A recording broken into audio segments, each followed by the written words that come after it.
Islam semakin terancam, pemerintahan PNBN.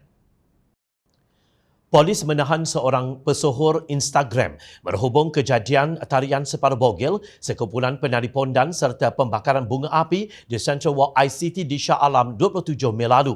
Ketua Polis Daerah Shah Alam ACP Muhammad Iqbal Ibrahim berkata, Instafamous dikenali sebagai Cik Lala yang juga penganjur majlis tersebut ditahan pada 29 Mei lalu dan direman sehingga kemarin bagi membantu siasatan selepas itulah beberapa rakaman video yang dimuat naik di laman sosial TikTok. Pengadu yang merupakan pengurus Badan Pengurusan Bersama JMB Isoho ICT membuat laporan polis pada 28 Mei setelah menerima pesanan WhatsApp mengenai aktiviti yang menjatuhkan imej ICT sebagai satu tarikan pelancong di Selangor. Kata Muhammad Iqbal dalam satu kenyataan, menurutnya aktiviti yang diiringi muzik kuat itu dilakukan di kawasan awam berhampiran rumah penduduk. Cik Lala adalah individu yang menyewa unit berkenaan pada kos RM4,000 bagi menganjurkan majlis hari raya dengan jemputan kira-kira 50 orang. Muhammad Iqbal berkata kes disiasat mengikut Seksyen 509 Kanun Keseksaan, Seksyen 6 Akta Bahan Letupan 1957 dan Seksyen 233 Akta Komunikasi dan Multimedia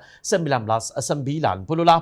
Orang ramai yang mempunyai maklumat berkaitan kes boleh menghubungi Inspektor Nur Syuhada di talian 017 694 2736. Ingat lagi tak ketika Pakatan Harapan masih mentadbir Putrajaya, Muhammad Sajat pergi menunaikan umrah memakai telekong, Menteri Hal Ehwal Agama, Jabatan Perdana Menteri Datuk Seri Dr. Mujahid Yusof diserang oleh wartawan Harakat Daily Aziz Muda. Menerusi artikelnya yang bertajuk Sajat, Mujahid dan Kerajaan PH patut dipersalahkan. Ketelanjuran Sajat, kesilapan Mujahid dan Kerajaan PH. Menurut Mujahid, Muhammad Sajat menampilkan diri sebagai lelaki ketika bertolak ke Mekah dan hanya bertukar kepada pakaian perempuan ketika berada di sana. Akhirnya wartawan tersebut meminta maaf dan memadam artikel fitnah tersebut. Demikianlah salah satu daripada siri fitnah mereka bahawa Islam terancam semasa Pakatan Harapan selain isu tabung haji. Kini setelah mereka berjaya menumbangkan kerajaan Pakatan Harapan dengan mengkhianati mandat rakyat pada 23 Februari 2020, kejadian tidak senonoh yang dilakukan oleh sekumpulan yang digelar sebagai LGBT tidak juga berakhir. Malah Menteri Jabatan Perdana Menteri Hal Ehwal Agama, Senator Datuk Idris Ahmad mengaku bahawa isu LGBT semakin membimbangkan. Kerajaan memandang serius dengan isu berkaitan golongan LGBT yang semakin membimbangkan mutakhir ini. Sebagai negara berpegang kepada agama Islam sebagai agama persekutuan yang menerapkan nilai-nilai moral berlandaskan adat, budaya dan agama, maka LGBT adalah bertentangan dengan agama, moral dan budaya Malaysia. Katanya menjawab soalan Ahli Parlimen PAS Kemahaman Cik Alias Hamid pada sesi soal jawab lisan di Dewan Rakyat 10 Mac lalu.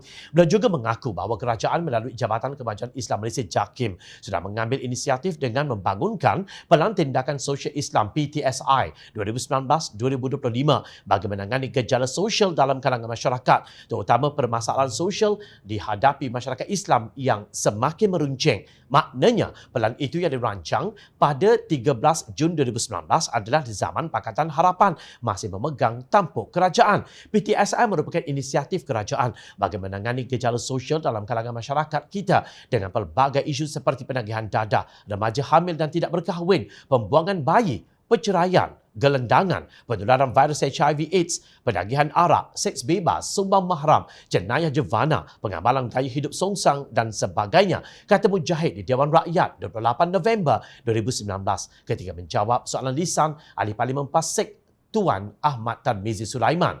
Maknanya juga pemimpin PAS sudah tahu komitmen Pakatan Harapan dalam menangani gejala kerosakan moral di kalangan umat Islam di negara ini.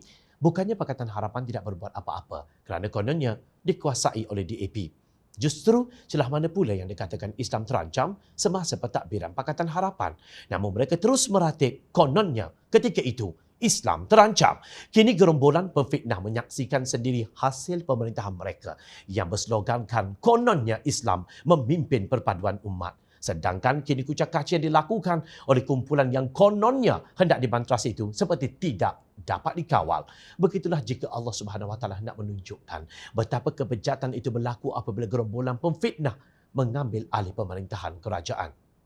Antara amaran Allah Subhanahu Wa Taala kepada perancang tipu daya dinyatakan dalam Al-Quran pada surah Ali Imran ayat 54. terjemahannya.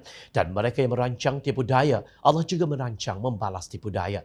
Dan Allah sebaik-baik perancang membalas tipu daya. Tuan-tuan, jika kumpulan ini dilihat sebagai berani mencabar undang-undang negara, maknanya apa? Jangan sangka rakyat lupa. Rakyat bukan pandai. Ingat, rakyat sentiasa memerhati.